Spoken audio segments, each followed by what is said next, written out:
So today we're doing something a little bit different. I have to do something on my lips. They're dry. I am dry. I am dry, dry, dry, dry, dry. We're going to do sunscreen, but I have a couple of things that I got at this for sale that I haven't spoken to you about that I really, really like. So we're going to talk about three things. This Kosas Spray Serum, the sunscreen for the Sunscreen Saturday. This is from Ole Henriksen. It is SPF 30 and it is 100% mineral. And this corrector for under the eyes that is a stick from Ole Henriksen. So we have a couple of things to do. I'm bringing this in because it doesn't really warrant its own video. I'm not going to break down the ingredients, but I heard Penny at Penn Smith talk about this, and she said what she likes about this is that you don't get the transepidermal evaporation. She didn't actually use those words, but that's what she was describing. So I'll just tell you briefly what that's about. And I will timestamp the sunscreen if that's what you're interested in. So transepidermal evaporation assumes that you already have, getting into her crate, you already have some moisture content in your skin, which you usually do. The upper layers of your skin are a little bit like a sponge and will take in water. I don't know if you've ever noticed, but for me, oftentimes when I wash my face at night, I look at my skin and I can see dehydration, and then I wash my face and everything looks plumped up because it's absorbed some of that water. With transepidermal evaporation, you put something like this on. You spray something on your face that is watery based, doesn't have alcohol in it, and it evaporates. You know, the air comes and hits it and kind of drinks it up, and the air takes it away.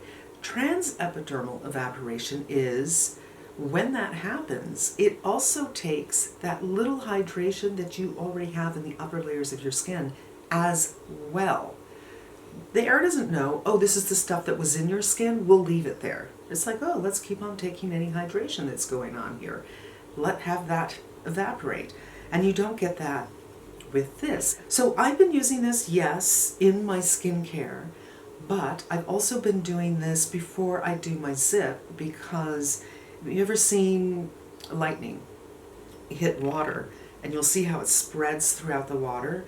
It's a fantastic conductor to have your skin as hydrated as possible before you put on your conductor. And then go ahead with your, whatever it is, your zip, your new face, the Myolift. So I've been using it with that, and I've been using it when I'm feeling kind of parched, and I have been.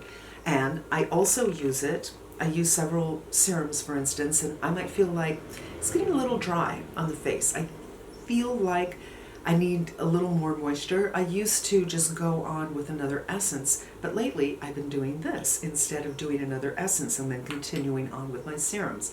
And I also put it on if I'm feeling dry during the day. So I put on my skincare about 20 minutes or 30 minutes ago, and it feels really sunken in, and I want a little hydration. I've already used this in my skincare, but oh, by the way, it has a really nice mist. I'm going to go through this quickly. Unfortunately, I can't see. I've only had it for 4 or 5 days, and I'm obsessed with it, so I wanted to share. So I'm just going to pat this in just to help it sink in a little bit.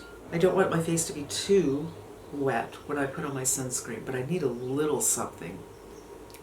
Okay, step 1. Now I'm going to go on with the sunscreen right away, where I usually give you a spiel about why we have to use a 1/4 teaspoon. This is what it looks like, and we'll get into the ingredients after I put it on. But a 1/4 teaspoon is what you need when these get measured for their SPF viability, for what they are. They do it based on a formula, and that formula is 2 milligrams per centimeter square of surface. So I just tap that down. It's a little bit on the thick side, and it's all zinc, but I'll read you the ingredients when we're done. And I haven't tried this yet. It smells like a dream. It smells like oranges. So pretty stiff. And has a little bit of a color to it. And the question is, for me, will this help my redness at all, or will the color just kind of disappear? It looks like it's disappearing. So one thing I love about that Tula is it has a peach tone to it that helps calm down my redness a little bit. I just love the way this smells. Might be too much for you if you don't like it. Oranges, and it doesn't have a sweetness to it. I don't think there's actually perfume in here. I think there's, well, I know that there's actually extracts in here, so it's not a gross smell. Now, I usually use my 1/4 teaspoon for face and neck, which means I'll get a little bit less than 30 SPF. And whatever's left, I'm just going to put between the hands and work it in. Yeah. I would say that that tone kind of goes away. It's just to hide the zinc. Okay, it doesn't leave me incredibly shiny, which is a change for me. Oh. Okay, so on most of the face, it's okay. I'm going to pull you in here, but right through here, it's a nightmare. So let's just work on that a little bit. They say this is for every skin type. Dry, oily, whatever. Work it around the eyebrows a little bit. It doesn't feel moisturizing or hydrating. Work it around the hairline a little bit. And I can feel it setting up. The finish is nice, not too shiny. And while we're waiting for it to finish, I mean, honestly, I feel like I'd go ahead with my makeup right now if I used a beauty blender. Okay, so this is interesting. This is what they are saying. 100% mineral sunscreen with enhanced vitamin C and 16.3% of zinc oxide. That's a lot. I'm a little bit sensitive to zinc. Sometimes mineral sunscreens really give me that pins and needles itchy feeling. So we'll see what's going to happen here. Right now I feel it just drying down. They're saying for normal, dry, combo, and oily. So all skin types. I'm not sure that's going to be the case, but we'll see. The skincare concerns: dark spots, fine lines and wrinkles, and dullness. Zinc oxide 16.3% forms a physical barrier that instantly reflects. This is not true. That is not true. We believed that that's how mineral sunscreens worked for years and years, that it reflected, that the rays bounced off it. But we found out in 2016 that it works just like chemical. It absorbs the rays. It doesn't reflect them. It does reflect a small percentage, like 10%, but 90%, they are absorbed just like chemicals.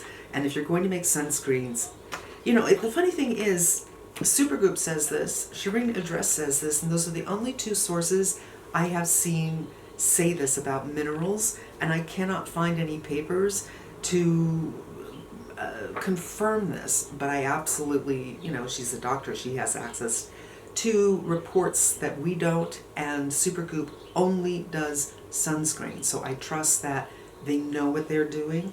So, okay, enhanced vitamin C brightens even skin tone appearance and defends against damaging free radicals. So I'm just going to check this out a little bit. There's niacinamide, aloe, leaf juice, squalane, which is a skin identical. There is orange culture extract. Now that's interesting. And orange peel extract. There is a ferment filtrate that I cannot pronounce, but those are good for you. Panthenol, tocopherol, glycerin. So these are all good. I've never tried squalane just by itself. Is it greasy or is it not? It is a skin identical, but in some formulas it feels greasy and in others it doesn't. It's an unusual kind of morphine situation. So I'm not feeling any greasiness at all. So if you have oily skin, I think you'll be pretty comfortable with this. I'm not sure I feel comfortable with this as somebody with drier skin because I can feel like a little tightening. To the touch, it feels soft, but what I'm feeling is a little uncomfortable. And the fruit extracts concern me a little bit because if they're not steam distilled, they're dangerous to your skin. They don't work well with the sun. You can get burnt, seriously burnt, from the juices of fruits. We have to assume, I guess, that they have steam distilled this, that that's their source, but I don't know. They should probably put it in there. So I feel ready to go. So I'm going to do a finger application. This is the Makeup Forever Reboot. You know what? I think it might have toned down my redness a little bit. Just a touch. And I usually do a sponge when something feels like it's not quite set up and I don't want to move around too much, but this feels set, so I feel fine using my fingers. In fact, there's a little bit of drag. If you like a primer that has a sticky base, I'm not saying it's sticky, it's not slippery, let's say that. It's so weird, because I just tried another sunscreen, and I don't know which one's going up first. It took an hour and a half to set up, and I didn't really like that, and this is like sets up immediately. I do like the idea that it's not too slippery. And I feel like I could actually go in with the rest of my makeup right away. They work well together. There's no incongruities, no balling up, no pilling.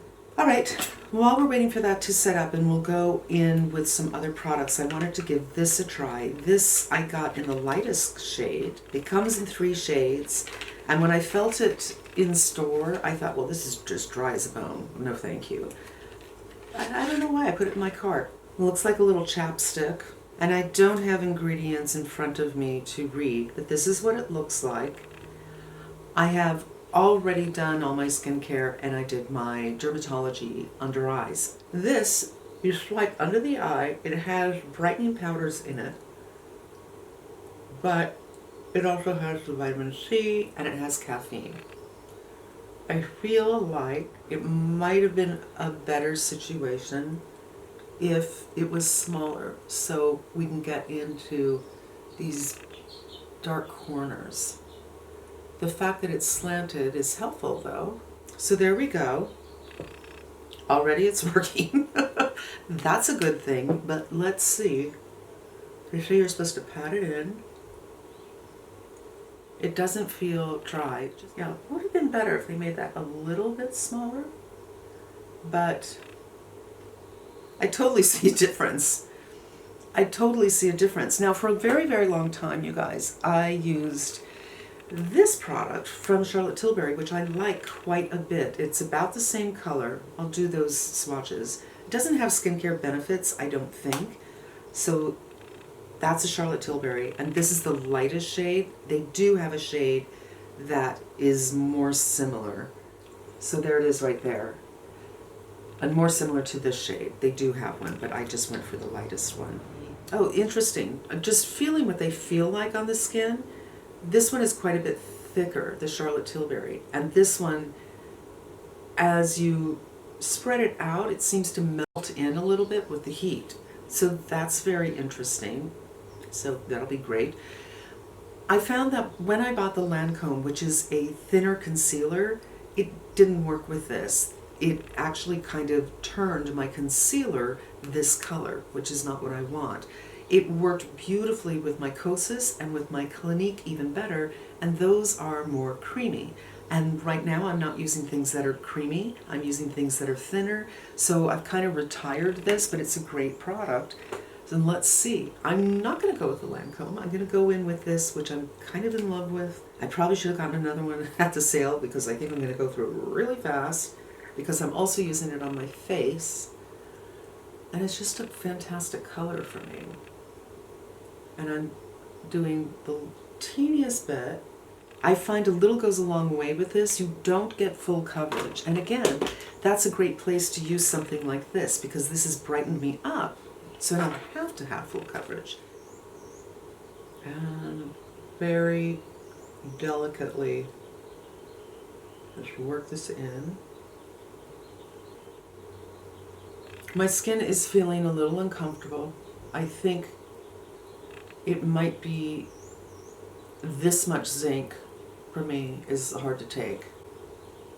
So that's what it looks like. I do think we need to give it a couple of minutes to settle in and acclimate to new conditions and see what it looks like. I do feel that this particular concealer looks so beautiful on the skin. So if you just take away, you know, my trough, and I'm looking at this area of the under eye, it always looks so natural and real. I'm not sure I'm getting the same effect. So let's go on. Yeah, it feels a little, there's tackiness going on for sure. I'm going to go on with my favorite cream blush. This is from Clay to Peau, and it's in the color Peach. And it's, you know, it's not too much, it's not too little, and it blends in so easily with fingers. No problem at all with that. Let's go in with the powder. This is the Armani in Amore. And it is so pretty. I love the finish on this. Just a little bit. No pulling, no issues at all. I haven't powdered the face at all. I do think I overdid it on blush. I'm just gonna take a beauty blender. It's completely dry just because I feel like I have a little too much blush on this side. Actually, I think my foundation looks better where I just did that. I don't think you'll be able to see it on camera, but I just pounced this area and it looks much nicer than this area where I didn't. Yeah, so much nicer. Okay, so now I feel my skin looks like my skin. I'm just gonna do a little gentle pressing under the eye. I think that looks better too. Okay, so you need to finish with the dry beauty blender, or maybe a damp one, but lightly damp, to get a pretty skin looking situation. And let's find a powder bronzer. I'm gonna go in with the Victoria Beckham bronzing brick.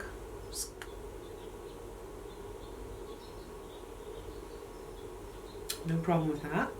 And then again, I'm going to just do the beauty blender, but the skin is starting to look really pretty now. Super pretty, super, super pretty. I'm happy about what it looks like. So I'm going to turn off the camera and do my eye makeup, and you know, that'll be about 10 minutes or so, and come back to you and let you know what it feels like and what I think of all three products. Okay, I've done my eye makeup. It was definitely more than 10 minutes.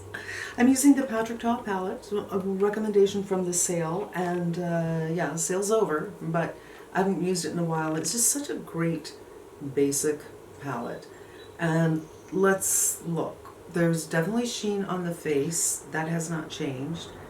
And the under eyes don't look too bad. I think, here are my conclusions from my first impressions. I'm going to try this a couple more times. This is very, very compelling to me. And I'll try it with my Lancome, and I'll try it with, I'll try it with my Tom Ford. I'll try it with a couple of things and see how it goes, but this is potentially a different kind of corrector than this one, and you saw, it did lighten up. In fact, I think if you don't have as much to cover as I do, and there are times when you feel like, I'll just do a little bit of concealer and I'm fine, I can't do that, because when I put a little bit of concealer, it doesn't match the rest of my face, if you know what I mean, because I have so much redness.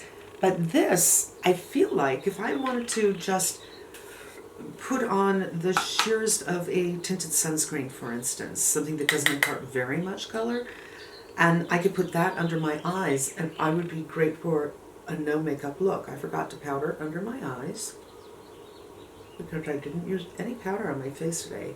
Now it looks really good. Okay. Oh. Oh. Look at that. I think I really, really like this. I'm so glad I picked it up because I really wasn't into it. But yeah, okay, I'm going to give it a couple more tries, but so far I'm thinking Mama's going to keep this one. Now the sunscreen, I'm not going to lie. You need to keep in mind that I do have a sensitivity to zinc. Not titanium dioxide, but zinc can freak my skin out. And this has 16.3%, and I think that's just too much. I have noticed that there are mineral sunscreens that don't bother me. There are some where I just want to wash my face. It's just so prickly and uncomfortable on my skin. I think it depends on the formulation, and I think it depends on how much there is. And for me personally, I'm feeling a little uncomfortable. However, if you don't have issues like that, this does leave a little bit of tact that reminds me of some primers. I'm not a primer queen. I haven't tried a lot of primers, but I think some people will enjoy that. It's not sticky. It's not sticky or uncomfortable, but there's a little bit of tact that will grab onto your foundation super easily in a very lovely way. If that's something that's interesting to you, you might be able to use this instead of your tacky primer. I think it works really nice with my foundation, but I thought it looked better after I bounced everything in with a dry beauty blender. I think if you have oily skin, not super oily, but if you have oily skin, you might actually be comfortable with this. And if you have normal skin, whatever that is, combo skin, or slightly dry skin, I think that you might like it.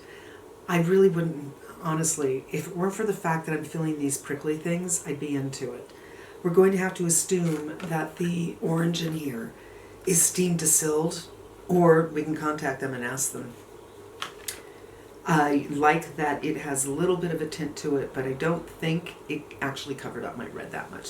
It also dries down almost immediately, so if you know yourself and you know your life and you know I'm not going to wait 15 minutes or 20 minutes after my sunscreen to do my makeup, I got to get out, you're going to like this a lot, because I feel like I went on pretty quickly after this and it was set. It was not a concern for me. So this one, for me personally, I'm not so sure. I'm going to try it one more day because I did baby Sukari, baby facial, blah, blah, blah, whatever it is, about 2 days ago. So my skin might be a little bit sensitive from that. So I'm going to give it another try, but I'm not sure it's for me because of the tingling feeling that I'm getting. This, I think, is for me, but I'm going to try it some more. And this, I just love. I wish there's a window in here somewhere so you can see how much you have left, because I have a feeling, in just the short while that I've had it, I think I've used this much already. I'm so here for it. So here for it. It just serves as part of my skincare, yes. Then if the skin gets a little too dry and I feel like I need some more hydration so the serums can sink in that I'm putting on in my serum series, I put some on. I put some on before I do my sip. I put some on during the day when I'm feeling like I'm a little dry. I don't feel that I'm getting that transepidermal evaporation, which almost everything does. So there is something a little bit occlusive in here that stops it from being taken away into the air. I really like that. So you guys, there it is, a Sunscreen Saturday. I'm not sure if I'm going to post this in Sunscreen Saturday because it is a couple of other skincare products and what I think of them, and I hope it's helpful. And I hope you come back again. Until we meet again, be safe and smart, and I'm wishing you good luck. Not good luck. I am wishing you good health and good luck. Why not?